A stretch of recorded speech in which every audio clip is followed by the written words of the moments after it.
Are you computing all day? Does your neck hurt? Does your chin hurt?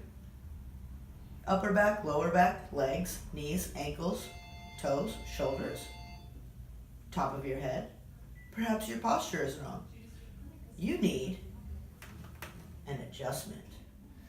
What's up, guys? I'm Dr. Nick. I'm going to talk to you a little bit about that adjustment that Alyssa was talking about up front. So, one of the big things that causes a lot of stress and tension in people is their posture. When you're sitting with poor posture all day long, it can create a lot of tension in your upper back, shoulders, neck, and that will just translate all the way through the body. So, this is a chiropractic video. We got the classic spine here with us today. I want to show you a little bit about your anatomy. So the normal curvature of your spine is a series of waves. You have the coccyx down here, the sacrum, lumbar spine, thoracic spine, cervical spine, and then it goes up into the skull. So you can see here, the coccyx goes in towards the front of the body. This is the back, by the way. Goes in towards the front of the body and curves out with the sacrum, and then it goes back in along the lumbar spine, comes back out through the thoracic spine, back in through the cervical spine, and then wraps out with the head. Right? So it's a bunch of waves stacked on top of each other. When the spine is aligned like that, these vertebral bodies, the front part of the vertebrae, they line up with one another. And it makes it so that when you're sitting upright, all the vertebrae are resting on top of each other, and your weight gets distributed evenly throughout the entire spine. This makes it so that your muscles don't have to do work when you're sitting upright. So, I'm going to talk to you a little bit about how to get this type of posture going in your body. So, oftentimes when people sit, what's going on is that their hips are rolled backwards like this. Their shoulders are then lining up over their hips. And then what happens when you do this is your head juts forward.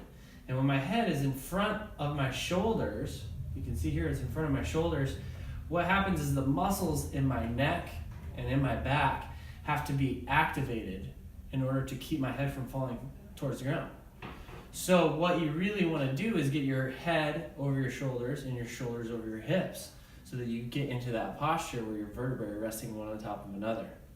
So the way that you do that is really simple. It's really, really, really simple.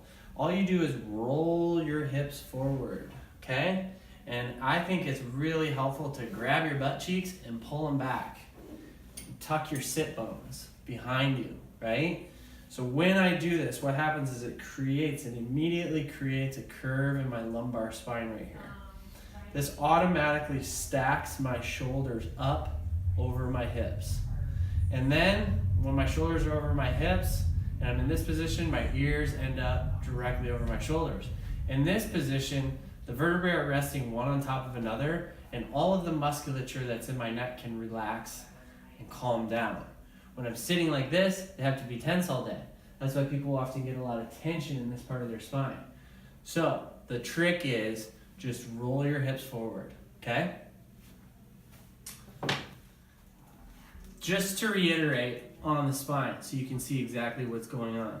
So oftentimes when people are sitting and they're in more of a slouched position, their hips are rolled back like this. And you can see what happens is it flattens out the lumbar spine right here and then curves the thoracic spine forward, right? And so these vertebrae are not resting one on top of another. What happens is all the muscles that are going along your back have to become activated in order to support this type of position. It starts to become very stressful on your body. And just think about how long do you spend sitting a day? How long do you spend in this posture a day? A lot of people, it can be 8 hours, right? Sometimes more. So the trick, roll your hips forward like that. And just look what happens to this spine right here. I didn't even have to do anything to organize the positioning of all of these vertebrae up here on the spine. It just naturally went into that position just by rolling these hips forward. These are your sit bones back here, the ischial tuberosities. What you want to do is just tuck those behind you, just like that. That will create the curve in your lumbar spine, and then all of these vertebrae are resting one on top of another, and your body can just relax. I wonder if I can balance it here just like this. Nope.